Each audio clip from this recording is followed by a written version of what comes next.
what, Cassie? All these books about search engine optimization and all these websites, they talk about using the right keywords. They all agree, despite the book, they all agree that using the right words on your website that people are actually looking for is a good way to get traffic to your website from search engines. Let's explore. Yeah, because we have a lot of different options in terms of looking for keywords. Some are paid tools, which feel free to go ahead and pay for. We're going to give you 3 free resources that we like a lot, and that can at least get you started in thinking about keywords for your website. Truth.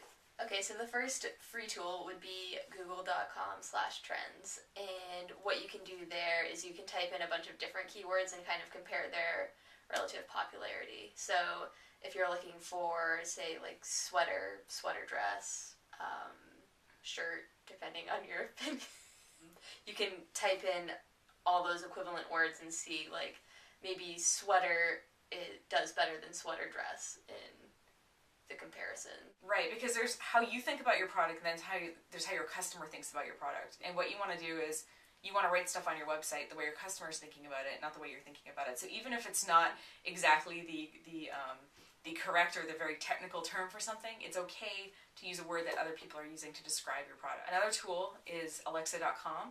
So you can do a lot of things with Alexa, and of course they're trying to sell you their more advanced features.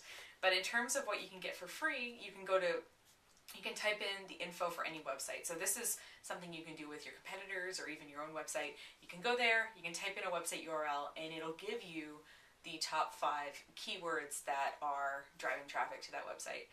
So, for example, we did one for Martha Stewart, and apparently Martha Stewart has some pretty popular Christmas cookies, some pretty popular buttermilk pancakes, and some pretty popular chocolate chip cookies. So apparently cookies are Martha Stewart's bread and butter. Like the Cookie Monster, like Martha Stewart. Yeah, I bet the Cookie Monster would totally visit Martha Stewart's website. But what we can do is we can say, like, okay, like this is what this website's doing really well with in terms of keywords. And if you're looking at your competitor stuff, you might think, okay, well, what are they doing well in so that I can beat them? Or you can say, what are they doing well in versus what I'm doing well in. And the third tool that I actually found when I was looking around today to see what was available is SEMrush.com. And that seems to, of course, same idea as Alexa. They're very comparable. You put in a URL and it gives you actually the top 10 keywords, but it gives you a little bit more data per keyword in terms of, you know, percentage of organic traffic and organic keywords versus paid keywords and things like that. What you don't want to do is you don't want to overwhelm yourself at first, because you could spend, honestly, you could spend like 8, 10, even more hours looking at all the different words you could use. But what you want to do is get a feel about what's popular in your industry and what people are using to search for it. I told you the story about my grandparents, right, when they were typing in white sewing machine. They meant the brand white, but they kept getting all these images for just sewing machines that were the color white. Yeah, and I worked with a nonprofit that was trying to do things for the Gulf Stream, but when you Google Gulf Stream, it's RVs. So yeah, I used some free keyword tools and help some people out. Yeah. Do some research.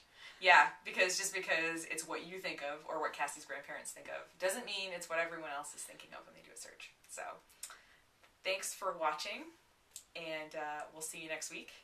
And if you have any other questions for us, visit our website at breakingevening.com or leave a comment on the video. All right, let's get back to our reading, Cassie. There's just a lot to know about these search engines. Ooh.